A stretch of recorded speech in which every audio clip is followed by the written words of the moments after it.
The Law of Forgiveness. Radio broadcast, beloved Mrs. G.W. Ballard, Voice of the I Am, February 1938. The law of forgiveness is the great freeing power of life. When we truly forgive a person, place, condition, or thing, we give forth something to take its place which is better in every way. It is impossible to forgive in the intellect. That is not where forgiveness either begins or ends.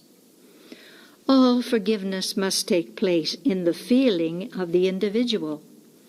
The feeling body, which is a body of fine substance penetrating and enfolding the physical body. Many people say, "Well, I have forgiven, but I have not forgotten." Notice what has happened.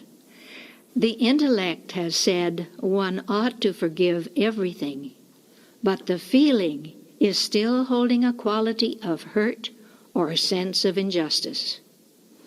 This is the danger point. Why?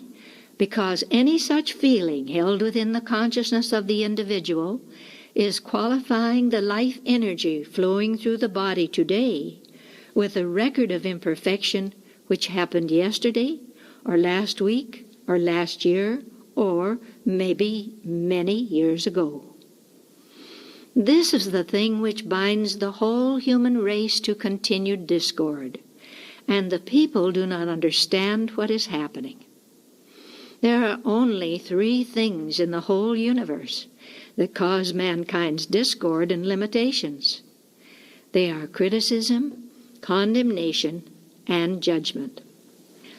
Such feeling held within the emotional body accumulates every time the mind goes to the incident, and if the personality dwells often on events that cause such a feeling to generate in the first place, the quality begins to fill the whole body and atmosphere of the individual.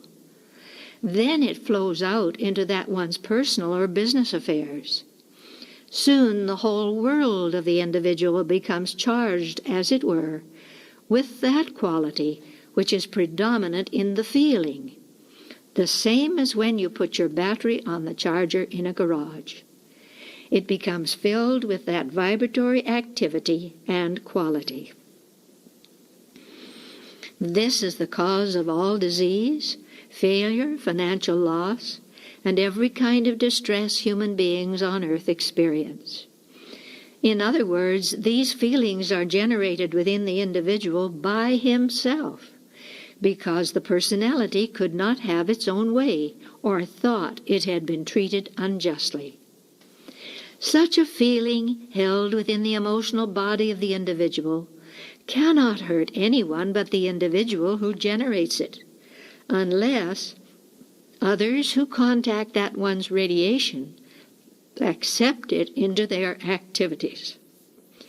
These feelings, held within the emotional body of the individual through the years, are what create continued distress and provide the energy for both carnate and discarnate entities to live upon, who only torment their creators. Now we come to the remedy for the condition. If the individual will call on the law of forgiveness for all the discord he has ever generated in all lives, past and present, then amplify his call to include all mankind's mistakes, he will find such relief from his own discord as he can scarcely believe possible at this time.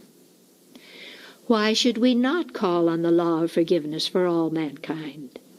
Is there anyone in this world who has not made mistakes? Do you realize consciousness is one? Substance is one? Energy is one? And what affects one affects all, because all are constantly moving in the atmosphere of earth where all these things act. The individual who wishes to be released from distressing conditions can call to the beloved mighty I Am Presence and great host of ascended masters to forgive all human mistakes and annihilate their cause and effect from mankind and the earth forever.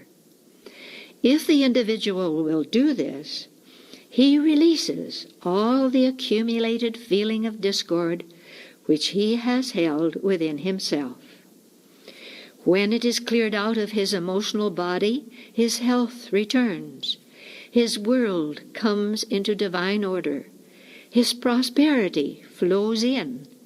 And once again, he becomes harmonized enough to let the constant flow of perfection from his own mighty I Am presence flood forth into him and his world, and that which was imperfection becomes perfection. Beloved, Saint Germain continues in the voice of the I Am, March of 1936. Do not be weighted down when you see mistakes have been made. Call on the law of forgiveness and set yourself free from them. Do not allow the outer consciousness to dwell upon them. Say, Mighty I Am Presence, sweep out of my mind and body all imperfection that I have drawn about me through the centuries. Consume it. Cause me to think only of the glory which Thou art. Release Thy full power to flow forth in my world to produce the perfection and beauty which I desire. Beloved, Saint Germain continues in the voice of the I Am, August 1937. As you call on the law of forgiveness for all mistakes, your own and all humanity's, you enter into the full requirement of the law of life to transmute them all into the perfection of your presence.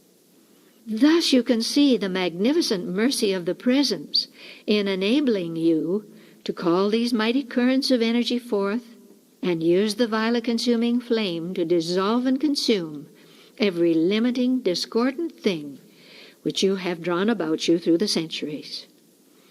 Always remember the magnificent mercy of the great law, which enables you in a few weeks, a few months, or at most a few years, to dissolve and consume the accumulation of thousands of years.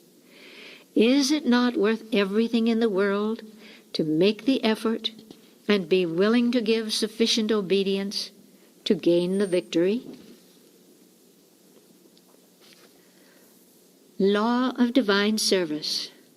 Beloved Lady Master Nada, The Magic Presence, Volume 2, Chapter 4. The first service for any of mankind is praise and adoration of the God-Self, the great Master within each individual. In thus fixing the attention of the outer mind on the only giver of anything good we can ever receive, it raises the outer mind into the full acceptance of the supreme conquering power anchored within the human form, which after all is divine. If, in man's service to man, he fail to hold his attention fixed on the supreme source of love, wisdom, and power, then he has failed in that service to a large degree. If, in the quest of things in the outer senses, he becomes so occupied that the conscious attention becomes fixed on the manifestation instead of the supreme presence which produces it, then again he has missed the mark. Again, if in man's great desire to serve, the overwhelming desire to serve his fellow man causes him to neglect to keep his attention fixed on the supreme producer, then that service too has failed to a large degree. The only true service is in holding the attention and acceptance so firmly fixed upon the great Master within, the only producer, that the outer mind becomes so filled with the inner presence, just naturally, each activity of the day becomes, without considering it, the perfect divine service of the moment. Then the great Master within, The mighty I Am Presence is always conducting the outer activity until the entire action becomes perfection expressed. The outer self, until fully awakened, has periods in which it unknowingly wants to strut its vanity and abilities over its fellow men. This always invites a shock of some kind to shake up the outer self, until it becomes aware of what it is doing. Then it wildly looks about for its source of power, which it has either forgotten or willfully pushed aside. For in our compulsory choice and use of the free will, this great master within will not intrude itself unless welcomed and invited joyously to do so. I say joyously because the more joy we can put into the acceptance of the mighty indwelling power, the quicker manifestation follows. Our acceptance is a command which must be obeyed. It cannot be denied. The attention and acceptance must be held long enough, firmly enough, and steadily enough upon the mighty I Am Presence until the shell of the outer self is completely shorn of the idea it has any power of its own. The outer mind cannot argue against the fact that all the energy it uses comes from the great presence within, no matter how that energy is applied.